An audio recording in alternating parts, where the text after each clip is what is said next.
Last Stop in Yuma County is a brand new film that premiered at Fantastic Fest a few months back and got a little bit of a wider release very recently in May 10th, I believe.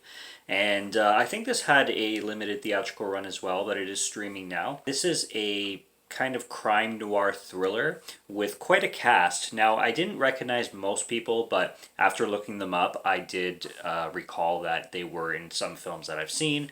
We got Jim Cummings in here. He's the guy behind the movie The Wolf of Snow Hollow, which I didn't find that bad at all. Richard Brake is in here as well. He's the one person that I recognized immediately.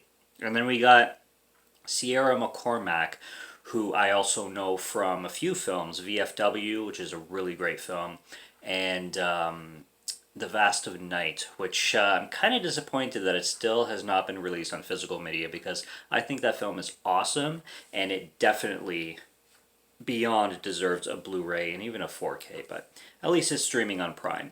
So what we have going on here is we have this gas station in very rural Arizona. It's basically the last stop in Yuma County before the next gas station, which is like 100 miles, 100 miles away or something like that. Quite far.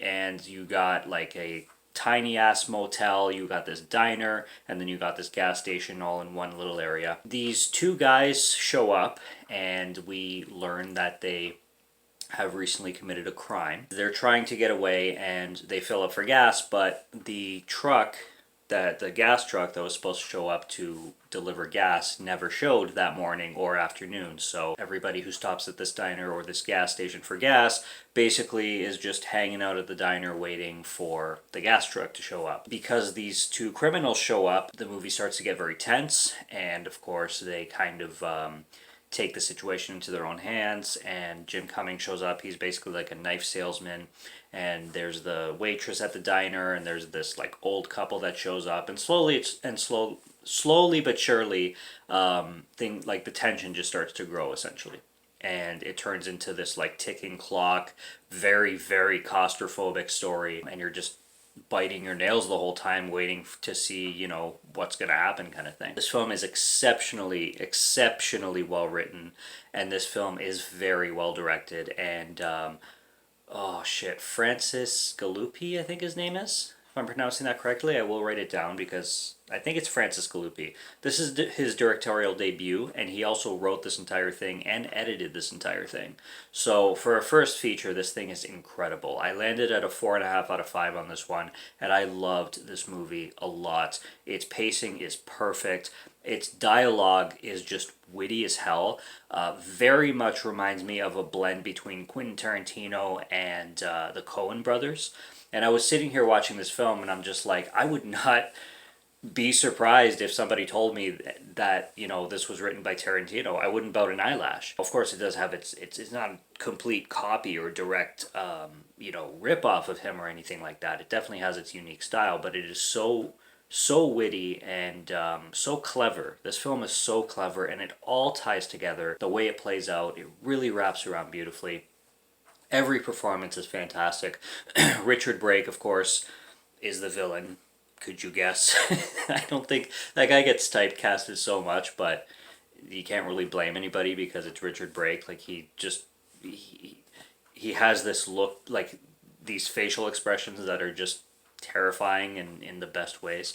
Sierra McCormack, like I said, she's always very different in every role she takes, I find. Like, this is the third time I've seen her in a film, and each and every role before and here, she always has a totally different personality. You can barely tell it's her if you don't, look her up kind of thing. Even the other actors and actresses that I didn't really recognize were all great in their roles. There was, I forget his name now, I'm also going to put it down here, but I did recognize one actor in here that when I looked him up, I knew from the film The Sacrament, directed by Ty West, which is also a great film. So this film is just loaded with a cast that people are recognizable, and they're big, and you've seen them before in other places, but you're like, oh, I have to look it up. I'm not exactly sure where. Like this other actor in this film that I forget the name of, I apologize. He's a black actor, and he played an elf. So as soon as I saw him in Elf, I'm like, yes, that guy who was the store owner who was basically always giving Buddy the elf shit. It's just a gathering of like indie horror, indie thriller alumni. And new up and comers, especially. Well, not all new up and comers, but kind of that trope where like you've seen all these people before, you just don't know where, kind of thing. But yeah, the movie is absolutely fantastic. There's this one scene in the third act that it's kind of funny because literally in 5 seconds, like it had me laughing my ass off. Like I was really laughing at the scene, and then like 5 seconds pass, and then I just stop, and it just becomes like, oh, like it just gets intense, and something happens that you don't laugh at. And it's so fast how it took me from laughing hysterically to, oh, this is not funny anymore. This just got dark real fast. There's great needle drops. I mean, there's one in particular in, I'd say, mid movie that is just perfect to go with everything that's going on, and everything starts to slow down, and it plays out with the song, kind of like Rob Zombie would do in a film. Not as long, but it's the perfect song choice to fit that moment of the movie. I loved all the camera work. This is a contender for the best of the year, maybe, especially like because of its independentness, and it being a debut from the director. It's pretty damn flawless. Like it's pretty damn flawless. It's such a good pieced together picture that I just found it a blast. So I highly, strongly recommend this one. Definitely go check it out wherever you can find it. Subscribe to Morgan Film Fan if you like to listen to my voice, or if you like my film reviews. I'll be back with more soon, so stay tuned for those. Check out what's on the channel already. Stay tuned for what's coming. Until next review, have a good one. Take care and cheers.